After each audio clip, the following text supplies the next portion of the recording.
This is Michelle Martinko, the woman who solved her own murder 39 years after it happened.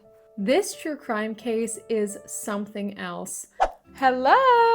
Welcome back to my channel. My name is Meg. I talk about true crime. If that's something that interests you, make sure you subscribe. We just hit 700 followers, so thank you so much. Today we've got a fun little iced coffee. I'm pretty sure it's it's 5 o'clock, but it's fine. Later that same evening. It's 1 a.m. I can't sleep. It wasn't fine. So grab yourself a drink and a fun cup and a snack, and let's get into this case. Before we get into the crime itself, we have to understand who Michelle was. Because when people become victims in cases like these, they're often only remembered for the way that they died. But like all these other victims, Michelle had a whole life before this happened. She was 18 years old, living in Cedar Rapids in Iowa. People in her life described her as caring, outgoing, and friendly. She was pretty involved in the choir group at school. She loved spending time with the people in her life. She wasn't really someone who kept to herself. She had dreams and plans, just like all of us. At this particular time in Michelle's life, her main concern was Christmas coming up. It was December 19th, 1979, and Michelle was getting a bit stressed because she still had to go and buy Christmas presents. We've all been there. And she had no idea that that night she would become one of Iowa's most infamous unsolved murders. As the evening approached, Michelle headed to Westdale Mall. As you can imagine, this mall was busy. Busy with holiday shoppers. Everybody's left at last minute, including Michelle. And if you ask me, this would not be an ideal place to commit a murder because it's a busy parking lot with people constantly coming and going, a busy mall, but that mall would be the last place Michelle was ever seen alive. While she was in the mall, anyone who did see her didn't report that anything bizarre was happening. It didn't look like she was being followed. She didn't look scared. And as far as anyone could tell, this was just a normal girl shopping, you know? When Michelle finished what she needed to do, she exited the mall and started heading towards her car. We've all done this walk from the mall to your car. You never give it a second thought. It doesn't feel unsafe because there's so many people usually. You unlock your car, you get inside, and you don't give it a second thought. You're probably exhausted. Christmas shopping is exhausting. You're mentally running through everything else you still have to do. Michelle was probably in that same headspace, but she didn't get the chance to go home because someone was waiting for her in that parking lot. What happens next has never been fully reconstructed.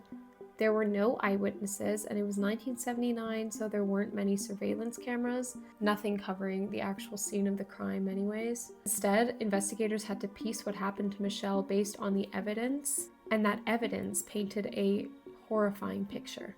Michelle was attacked, and she fought incredibly hard. This attack could not have been quick, and it could not have been quiet. This was a violent attack, and it happened outside of her car and inside of her car. Michelle had been stabbed 29 times, but because she fought back, her attacker's blood was also in the vehicle. Therefore, his DNA was everywhere. Police took that DNA and there were no matches at the time, so they ended up storing it. The attacker fled into the night and left Michelle's body in her car. And a few hours passed and Michelle had not come home. Her family got very concerned. She was 18, but she wasn't the type of teenager to just not show up. So they phoned the police and reported her missing. Police ended up finding Michelle inside of her car in the mall parking lot. And her family got news that no one should ever have to receive, especially a few days before Christmas. The news of her murder spread really quickly in Cedar Rapids, and people were terrified, understandably. If someone could be murdered during the Christmas rush in a parking lot, what did that mean for everyone else? Police realized this case was different because this wasn't a robbery that went wrong. All of her belongings were still there. This just was a random murder. There was no clear motive, no clear explanation. It seemed random, which is the scariest type of murder. At this point, police were talking to everyone. They were following every possible lead, but despite enormous effort, they weren't ever able to find who did this. Weeks became months, months became years, and the case went cold. Michelle's name left the headlines. People forgot, but her family never did. They wanted answers to what happened to her, but little did anyone know the police already had the key to solving the case. but it was sitting quietly in the police's evidence storage, waiting for science to catch up, in hope that one day they'd be able to identify this person with it. It was the year 2018, and finally they could create a DNA profile of this person. They entered it into the National DNA Database, but there were still no matches. Whoever did this to Michelle had never been arrested, and their DNA had never been entered into the system. But because of these genealogy databases, it doesn't only show you the person, it shows you their relatives, people in the system who are related to them. They were able to find a man called Michael Burns, who was likely related to this person. By finding this one person, they were able to build a family tree. That's when they found a name that matched everything they needed: Jerry Lynn Burns. Burns lived in Cedar Rapids when Michelle was murdered. He had a very low-key life. He was never considered for the murder. He continued living a very low-key life after the murder. That wasn't quite enough. Investigators needed more proof.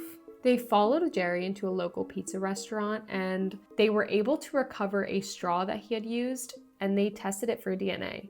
Jerry had gone 39 years not being caught. He had a wife, he had kids. He was in his late 60s. He probably thought he was never going to get caught. But karma's a bitch. And because Michelle fought back that evening, 39 years ago, she led investigators to finding her murderer. And on the 19th of December, 2018, the same day that Michelle was murdered 39 years earlier, Jerry Lynn Burns was arrested for her murder. This was huge for Michelle's family. They had waited decades for answers. He was sentenced to life in prison with no possibility of parole. I am kind of pissed off though, because he got to live a full life basically. He committed this heinous crime and was able to just go on with his life. It's amazing that they were able to find him after all these years, but one thing that they were never able to figure out was the motive. Why did he do this? And did he ever do this to anybody else? Or was it just Michelle? This case is a remarkable example of how forensic science has helped solve so many cold cases. Cases that people thought were never going to be solved. People are finally getting justice. One little sample taken in 1979 was reused in 2018. That's so cool. But yeah, that is the Michelle Martinko case. Fascinating. I hope you found it interesting.